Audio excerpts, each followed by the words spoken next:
বকুৰ গাধপুতাত বন্যহস্তীৰ তাণ্ডৱ চাৰিটাকৈ পৰিয়ালক ঘৰ দুৱাৰ ভাঙি তহিলং কৰে বন্যহস্তীৰ জাকটোৱে বন্দাপৰা বনাঞ্চলিক কাৰ্যালয়ৰ অন্তৰ্গত বকুৰ গাধপুতাত বন্যহস্তীৰ তাণ্ডৱ নিশা গাধপুতা গাঁৱত খাদ্যৰ সন্ধানত প্ৰৱেশ কৰে বন্যহস্তীৰ এটা জাকে চাৰিটাকৈ পৰিয়ালক ঘৰ দুৱাৰ ভাঙি তহিলং কৰে বন্যহস্তীৰ জাকটোৱে গাধপুতাৰ মিলন ৰাভা আৰু চন্দ্ৰকান্ত ৰাভাৰ ঘৰ ভাঙি থৈ যায় তিনিটা বনৰীয়া হাতীয়ে আৰু ইয়াৰ লগতে শম্ভু বসনেট আৰু অনন্ত বড়ো গৃহটোত তাণ্ডৱ চলাই বনৰীয়া হাতীকেইটাই যোৱা কেইবাদিন ধৰি অঞ্চলটোত বনৰীয়া হাতীকেইটাই তাণ্ডৱ চলাই আহিছে যদিও কাণ সাৰ নাই বন বিভাগৰ চৰকাৰৰ পৰা সহায় বিচাৰিছে ভুক্তভোগী পৰিয়ালকেইটাই এইটো এটা দুৰ্ভাগ্যজনক কথা আমি বহুদিনৰ পৰা লক্ষ্য কৰি আছোঁ আৰু শুনিও আছোঁ যে অসমত হাতী মানুহৰ সংঘাত হাতীয়ে অসমত বহু মানুহৰ ঘৰ ভঙা সম্পত্তি ধ্বংস কৰা এনেকুৱা ধৰণৰ কাৰ্য চলিয়ে আহিছে যে আমাৰ এই গাধপুতা অঞ্চলতো মোটামুটি হাতী সোমাই ওলাই যায় আজি বহু বছৰ ধৰি তেনেকুৱা ধৰণৰ কোনো ক্ষয় ক্ষতি হোৱা নাছিল এইবুলি যোৱা নিশা বৰষুণৰ মাজতে আহি মোটামুটি ওচৰতে থকা মহিপাৰা হাঁচি অঞ্চলৰ যিটো হালবাৰী জাৰণি তাৰ পৰা ওলাই আহি আজি গাধপুতা অঞ্চলত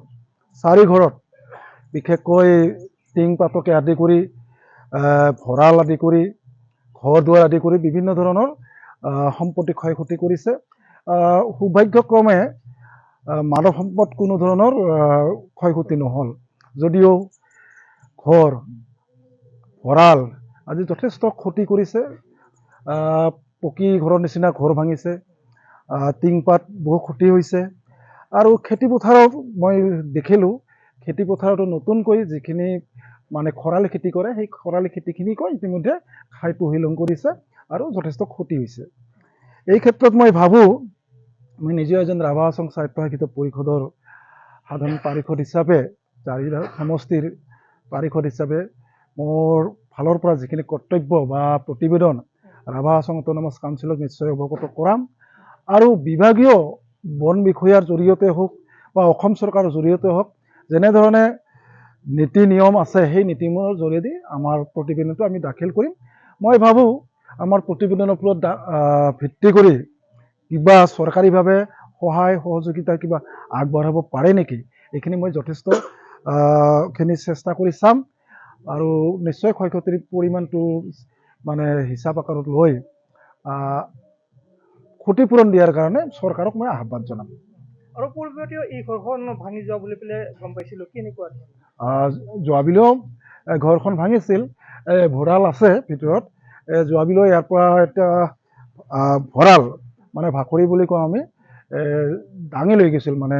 হালবাৰীলৈকে তাত বহুত ধান আছিল মোটামুটি ধৰ 20-25 মোন ধান আছিল তেনেকুৱাকৈ এইবিলেও মানে ভঁৰালটো মানে ভাকৰিটো দাঙি নিয়াৰ চেষ্টা কৰিছিল যদিও যিখন ৱাল ভাঙিছে যিখন ৱালত মানে প্ৰায় ক্ষতিপূৰণ 30,000তকৈ 40,000 মান এনেকুৱা ধৰণৰ হ'ব তাতকৈ অলপ বেছি হ'ব পাৰে আৰু পুনৰ ৰিপেয়াৰিং কৰাৰ ব্যৱস্থাই নাই ইয়াক সম্পূৰ্ণ মানে নতুনকৈ ভাঙিব লাগিব এনেকুৱা ধৰণৰ বহু ধৰণৰ ক্ষতি হৈছে চৰকাৰক আমি বিভাগীয় অফিচিয়েলি বা নীতি নিয়ম অনুযায়ী বিধি অনুযায়ী নিশ্চয় অৱগত কৰাৰ চিন্তা চৰ্চা কৰিছোঁ আৰু কৰিম বন বিভাগৰ লোকে আহিছিল নেকি বৰ্তমানলৈকে এতিয়ালৈকে মই খবৰ পোৱাত যোৱা নিশা 10 মান বজাতে হৈছে কিন্তু এতিয়াতো মোটামুটি 11 বাজিল এতিয়ালৈকে কোনো ধৰণৰ বন বিভাগৰ বিষয়া বা লোক আহি উপস্থিত হোৱা নাই অফিচটো ওচৰতে আছে ইয়াৰ পৰা নিশ্চয় ওচৰত বন্দাপৰা 1.5 কিলোমিটাৰ এতিয়ালৈকে আহি পোৱা নাই বকুৰ পৰাতো আৰু বহু দূৰ বা তেনেকুৱা ধৰণৰ বহু দূৰ মানে বিশেষকৈ বন বিভাগক ক'ব খুজিছোঁ তেওঁলোকৰ এটা হেমাহী স্বভাৱ চৰিত্ৰ আছে তেওঁলোকে তাৰমানে ঘটনাটো হৈ যোৱাৰ মোটামুটি 72 ঘণ্টামান পিছতহে প্ৰতিটো হেৰিত খবৰ কৰি খাতি কৰে মই ভাবোঁ ইয়াৰ ব্যতিক্ৰম নিশ্চয় নহ'ব আবেলিলৈকে নিশ্চয় আহিব বা আপোনালোকৰ চেনেলৰ জৰিয়তে যেতিয়া প্ৰচাৰ হ'ব তেতিয়া নিশ্চয় আহিব তেওঁলোকে এটা সান্তনা দিব এনেকুৱা ধৰণৰ চিন্তা চৰ্চা তেওঁলোকৰ আগৰ পৰাই আছে আৰু হেমাহী বুলিয়ে কোৱা যায় বকুৰ পৰা Dhanmoni Medhi news desk report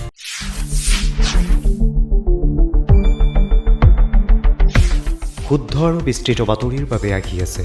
news desk report.